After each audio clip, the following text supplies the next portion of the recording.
Hey everyone, welcome back to Talk Sara English. I'm Sarah. And I'm Mike.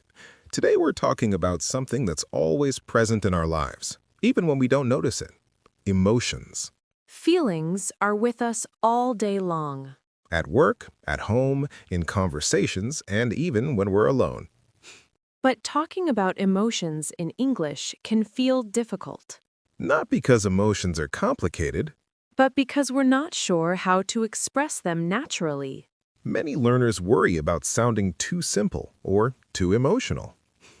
The truth is, most emotional conversations use very simple English. Simple doesn't mean weak. It means clear. One common fear is thinking, my English is not advanced enough to talk about feelings. But emotions don't need advanced grammar They need honesty. and comfort. Native speakers often use short, easy sentences when talking about emotions. Because when something is personal, people don't usually speak in complex ways. They speak from experience. Let's talk about the word feel. That word does a lot of work. When you want to talk about emotions, feel is usually the best choice. I feel tired. I feel happy today. I feel nervous about tomorrow. These sentences are natural and very common.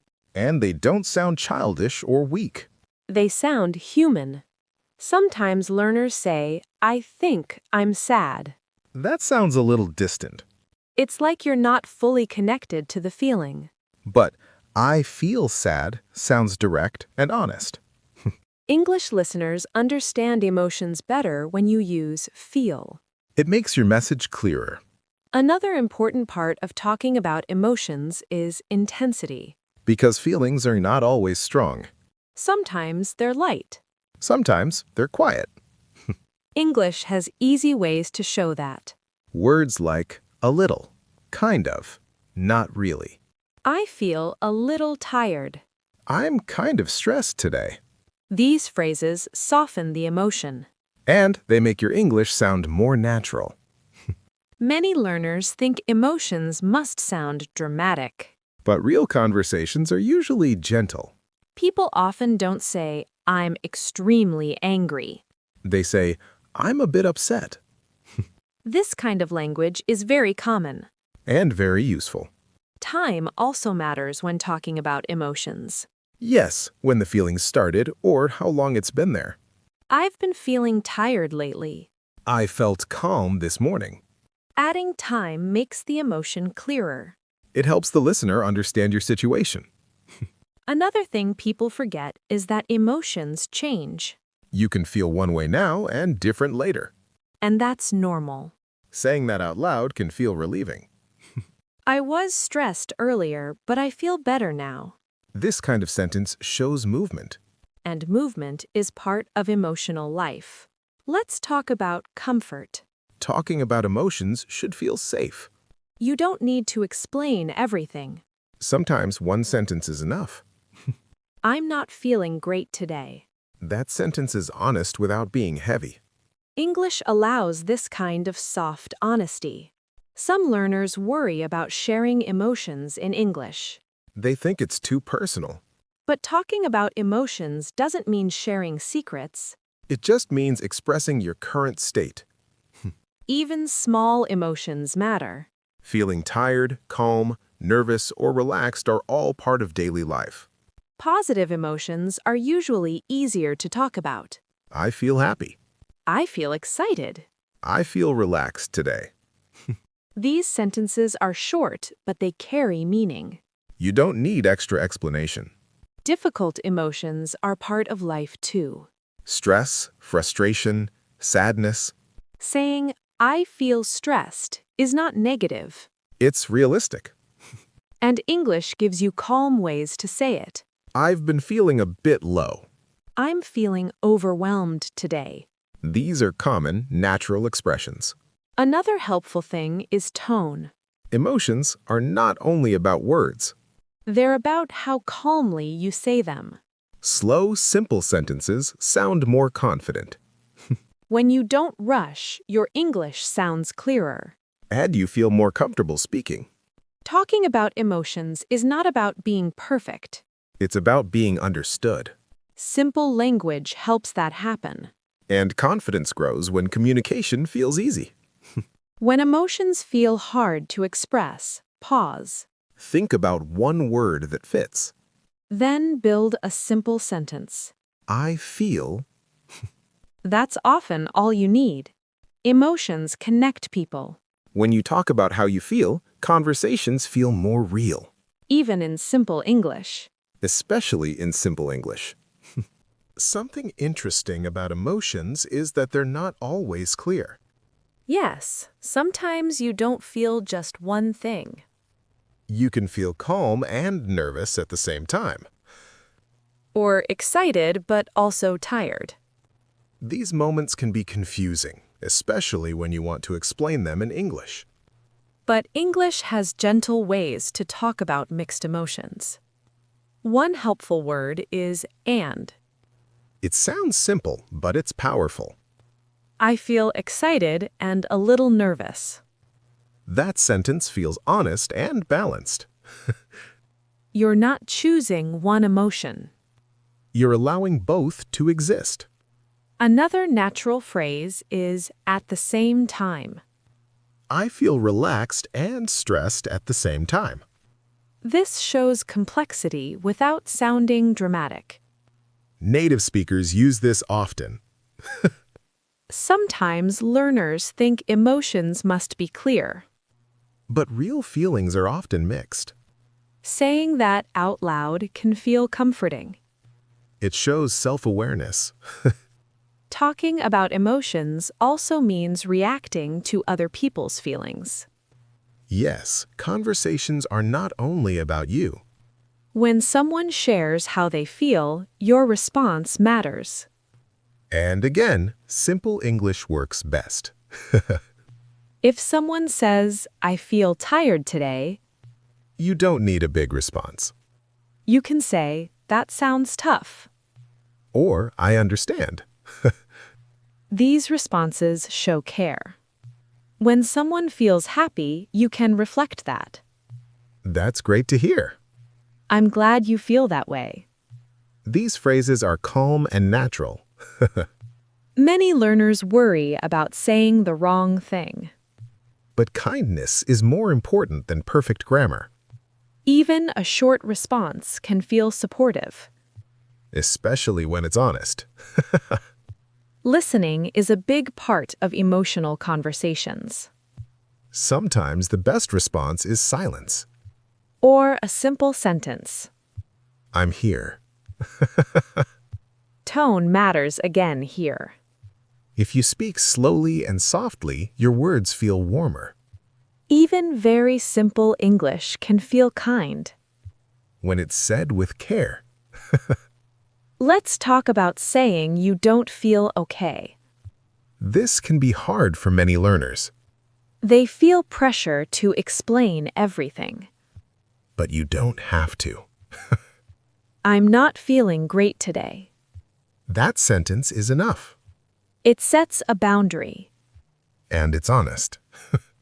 You can also say, I need some time today. Or, I'm feeling a bit overwhelmed. These expressions are common and respectful. They don't sound weak.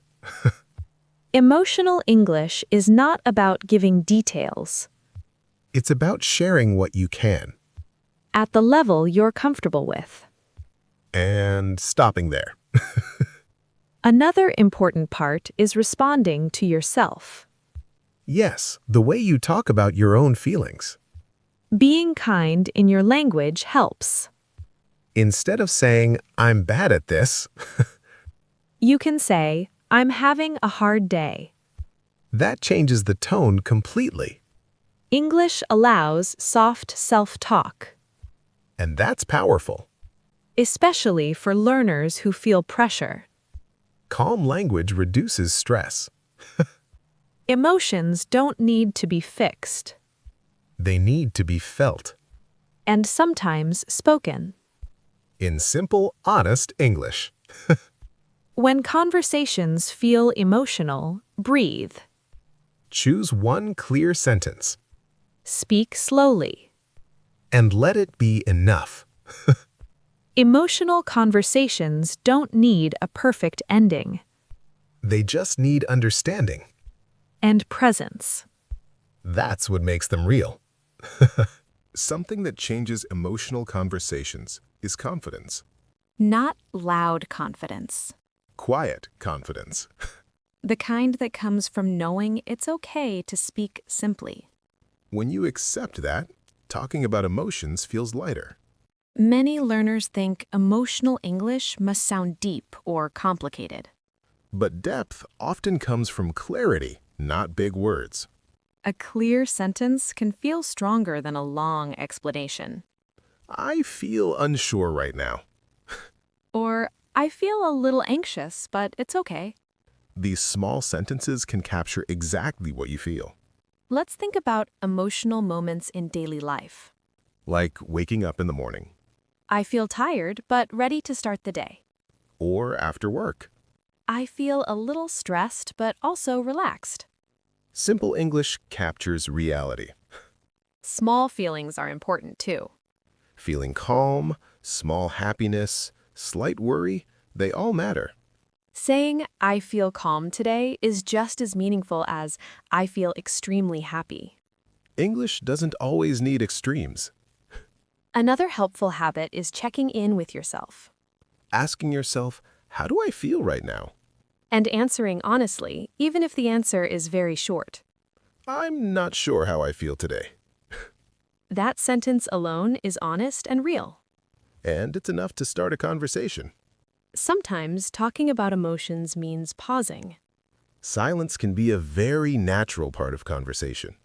You don't have to fill every moment with words. Calm pauses let your listener process what you feel, They also help you speak more slowly and clearly. which makes English sound more natural. Emotional English also allows for mixed feelings. You don't have to pick just one emotion. You can say, I feel nervous and excited at the same time. Or, I feel tired but happy that I finished my work. Mixed feelings are normal in real life. And English has simple ways to express them. Positive emotions are easier to talk about for many learners. I feel happy. I feel excited today. I feel relaxed. These short sentences are real, human, and calm. You don't need to add extra details unless you want to. Difficult emotions are okay to express too. Stress, sadness, frustration, these are normal parts of life. You can say, I feel stressed today. Or, I'm feeling a little overwhelmed. These sentences are calm and honest. They don't need to be dramatic. And when someone else shares their emotions, your response matters. You don't need long sentences. I understand. That sounds tough. Even very short responses show care. And support. English allows this soft kindness. Tone is another important part. How you speak changes how your words feel. Slow, calm speech makes emotions clear. Even one word can carry feeling. I'm here. I understand.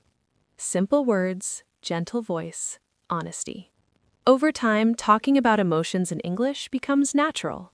You stop translating in your head. You start speaking from how you feel. And that's what makes it real.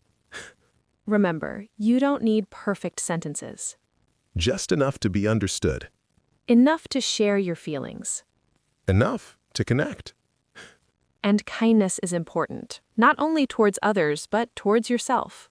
Instead of thinking, I shouldn't feel this way, you can say, it's okay. I feel this today. That changes your whole mindset. And helps your English feel calm and confident. Another tip is to notice small shifts in emotions. I felt worried this morning, but I feel calmer now. Even short sentences like this show growth in self-awareness.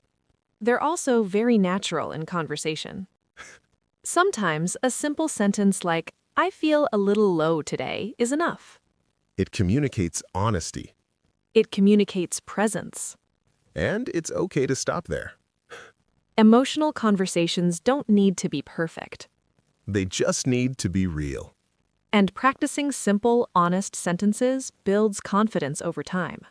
Step by step, slowly, without pressure. That's all for today's episode. Yes, thank you so much for joining us. We'd love to hear from you. Leave a comment and tell us what emotions you've practiced talking about in English. And remember, small sentences, call speech, and honesty are all you need. Keep practicing, stay kind to yourself, and enjoy expressing your feelings in English. Goodbye, everyone. Stay connected with your emotions and keep speaking naturally. Bye, we'll see you next time.